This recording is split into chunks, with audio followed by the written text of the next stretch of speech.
প্রিয় ছাত্রছাত্রীরা,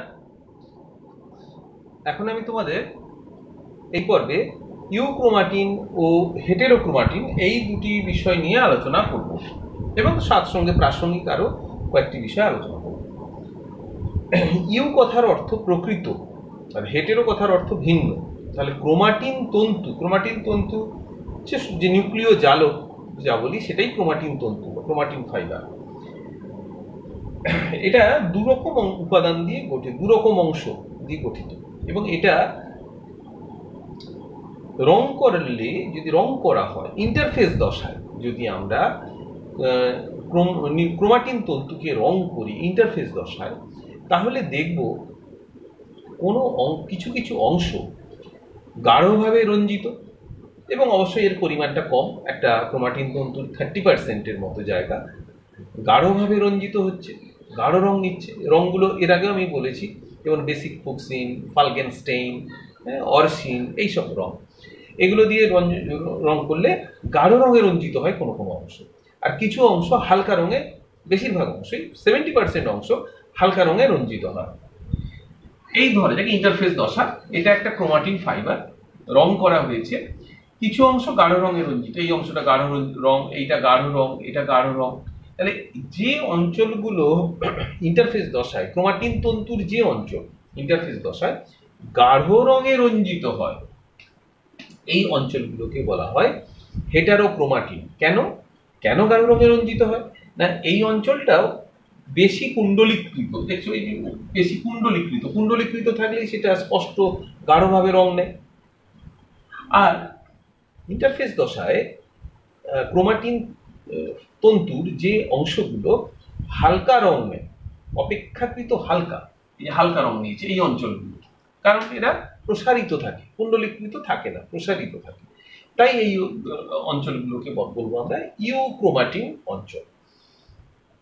এই যে ক্রোমাটিন তন্তু ভিন্ন ভিন্ন রং হয়, কোথাও গাঢ় রং, কোথাও হালকা রং, এই যে ভিন্ন ভিন্ন রং হওয়ার যে বৈশিষ্ট্য, তুলনামূলকভাবে কোথাও কোথাও যে হালকা রং, কোথাও কোথাও গাঢ় রং, এই যে বৈশিষ্ট্য, এটাকে বলা হয় হেটেরোপিগনোসিস। তাহলে হেটেরোপিগনোসিস হলো তুলনামূলকভাবে কোথাও গাঢ় ক্রোমাটিন তন্তু, কোথাও গাঢ় এবং কোথাও হালকা রং যে ধারণ করে, এই বৈশিষ্ট্যটাই হলো হেটেরোপিগনোসিস।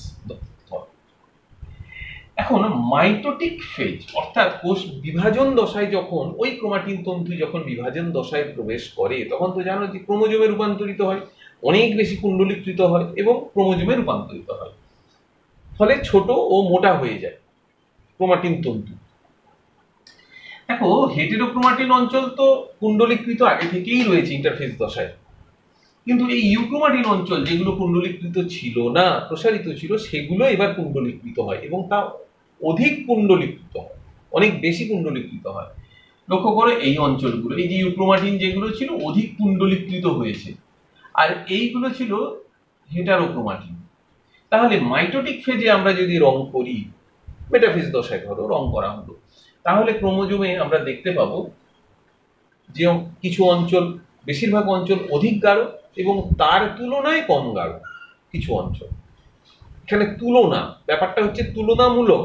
হ্যাঁ, তাহলে যে অঞ্চলগুলো বিভাজন দশায় ক্রোমাটিন তন্তুর যে অংশ অধিক গাঢ়, সেগুলো হলো ইউক্রোমাটিন।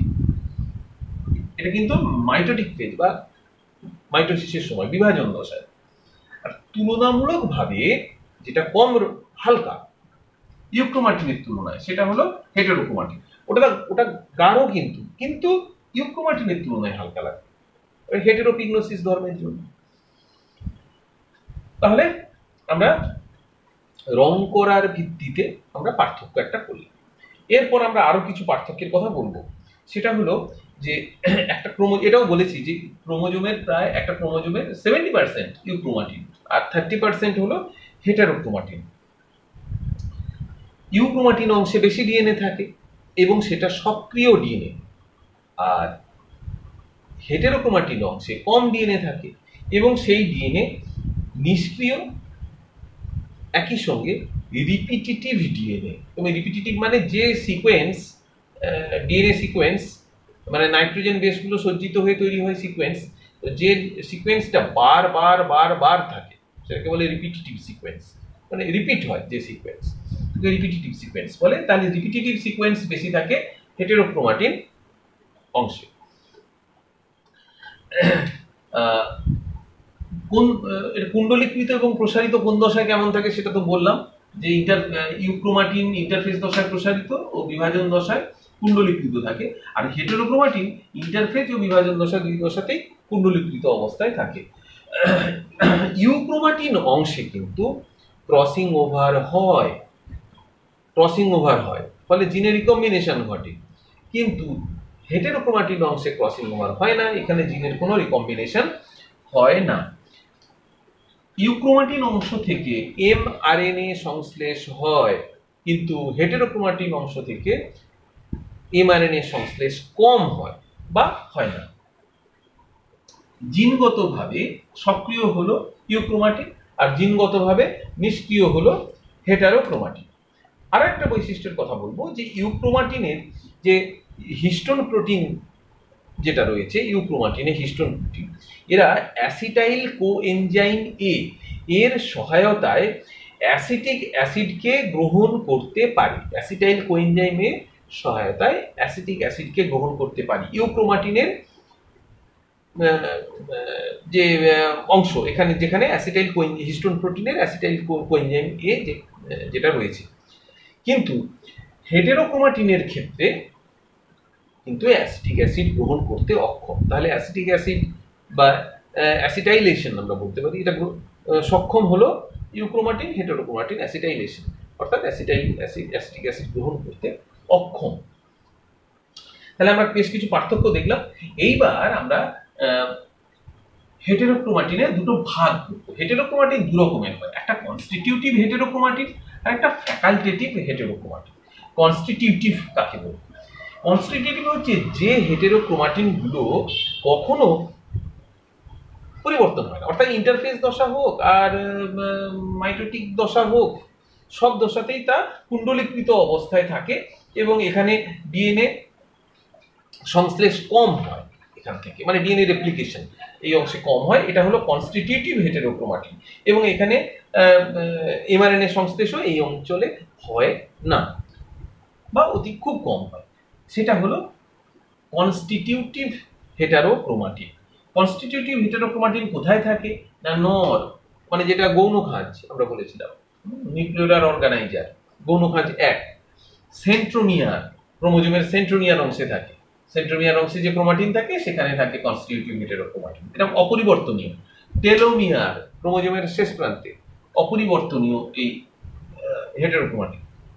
এবার ফ্যাকাল্টেটিভ হেটেরোক্রোমাটিন। ফ্যাকাল্টেটিভ হেটেরোক্রোমাটিন হচ্ছে যে হেটেরোক্রোমাটিন প্রয়োজনে ইউক্রোমাটিনে পরিণত হয়, আবার কখনো প্রয়োজনে ইউক্রোমাটিন থেকে হেটেরোক্রোমাটিনে পরিণত হতে পারে। তাহলে ফ্যাকাল্টেটিভ হেটেরোক্রোমাটিন হলো যে হেটেরোক্রোমাটিন প্রয়োজনে ইউক্রোমাটিনে পরিণত হয়, সেটাই হলো ফ্যাকাল্টেটিভ বা অস্থায়ী হেটেরোক্রোমাটিন। স্ত্রীলোকের যেন দুটো এক্স ক্রোমোজোম থাকে, মানুষের ক্ষেত্রে দুটো এক্স ক্রোমোজোম, কিন্তু এদের মধ্যে একটা এক্স ক্রোমোজোম পুরোপুরি হেটেরোক্রোমাটিনের অবস্থায় থাকে, পুরো হেটেরোক্রোমাটিন, আর একটা এক্স ক্রোমোজোম ইউক্রোমাটিন অবস্থায় থাকে। যে ক্রোমোজোমটা হেটেরোক্রোমাটিন অবস্থায় থাকে, মনে করো তার যখন গ্যামেট তৈরি হয়, সেই মহিলার যখন গ্যামেট তৈরি হবে, তাহলে অর্ধেক গ্যামেটে যাবে ইউক্রোমাটিন যুক্ত এক্স ক্রোমোজোম, আর অর্ধেক ক্রোমোজোমে অর্ধেক ডিম্বাণুতে যাবে হেটেরোক্রোমাটিন যুক্ত এক্স ক্রোমোজোম, যেটা পুরোটাই হেটেরোক্রোমাটিন হয়ে আছে, অর্থাৎ ফ্যাকাল্টেটিভ হেটেরোক্রোমাটিন যুক্ত এক্স ক্রোমোজোম। এইবার মনে করো পুরুষের ওয়াই ক্রোমোজোমের সাথে, ওয়াই ক্রোমোজোম যুক্ত শুক্রাণুর সাথে ওই হেটেরোক্রোমাটিন সমন্বিত এক্স ক্রোমোজোম যুক্ত ডিম্বাণুটার মিলন হলো, তাহলে যে পুত্র সন্তান জন্মাবে তার একটা এক্স ক্রোমোজোম কি হবে, হেটেরোক্রোমাটিন? তা তো নয়। পুরুষের ক্ষেত্রে যে এক্স ক্রোমোজোম থাকে সেটা সবসময় ইউক্রোমাটিন হয়, অর্থাৎ সেই যে পুত্র সন্তান জন্মাবে তার কাছে মায়ের কাছ থেকে আগত হেটেরোক্রোমাটিন যুক্ত যে এক্স ক্রোমোজোম সেটা পরিবর্তিত হয়ে ইউক্রোমাটিনে রূপান্তরিত হয়ে যাবে। অর্থাৎ হেটেরোক্রোমাটিন ইক্রোমাটিনে রূপান্তরিত হলো এক্স ক্রোমোজোমের ক্ষেত্রে। তাই এই ধরনের হেটেরোক্রোমাটিনকে বলা হয় ফ্যাকাল্টেটিভ হেটেরোক্রোমাটিন। এই যে one x chromosome of women, মহিলাদের ক্ষেত্রে দুটো এক্স ক্রোমোজোমের একটা সবসময়ই হয় ফ্যাকাল্টেটিভ হেটেরোক্রোমাটিন। তো একটা যে হেটেরোক্রোমাটিন এক্স ক্রোমোজোম অবস্থায় থাকে, এইটা প্রথম দেখেন মারি বার নামক একজন বিজ্ঞানী। তিনি দেখেন স্ত্রীলোকের দেহকোষের মধ্যে নিউক্লিয়াসে যে ক্রোমোজোমগুলো রয়েছে তাতে দুটো এক্স ক্রোমোজোমের মধ্যে একটা এক্স ক্রোমোজোম বেশ ছোট এবং গাঢ় রঙে রঞ্জিত হয়, বেশ ছোট আকার গাঢ় রঙে রঞ্জিত হয় এবং সেটা হেটেরোক্রোমাটিন অবস্থায় থাকে। শ্বেত রক্তকণিকা নিউট্রোফিলের মধ্যেও এটা পর্যবেক্ষণ করা যায় খুব ভালোভাবে নিউক্লিয়াসের মধ্যে। সেই যে হেটেরোক্রোমাটিন যুক্ত যে এক্স ক্রোমোজোম, এটাই নাম সেই মারি বারের নামানুসারে হয়েছে বার বডি, হেটেরোক্রোমাটিন সমন্বিত মানে ফ্যাকাল্টেটিভ হেটেরোক্রোমাটিন সমন্বিত এক্স ক্রোমোজোম স্ত্রীলোকে, এটাই হলো সে তাকে বলা হয় বার বডি। তাহলে আমরা অনেকগুলো বিষয় আজকে আলোচনা করলাম, ইউক্রোমাটিন হেটেরোক্রোমাটিন কি এবং তার বৈশিষ্ট্য পার্থক্য এগুলো আলোচনা করলাম, সেই সঙ্গে তার ভাগ কনস্টিটিউটিভ এবং ফ্যাকাল্টেটিভ হেটেরোক্রোমাটিন। আশা করি তোমরা আজকের পুরো পর্বের আলোচনাটা বুঝতে পেরেছো।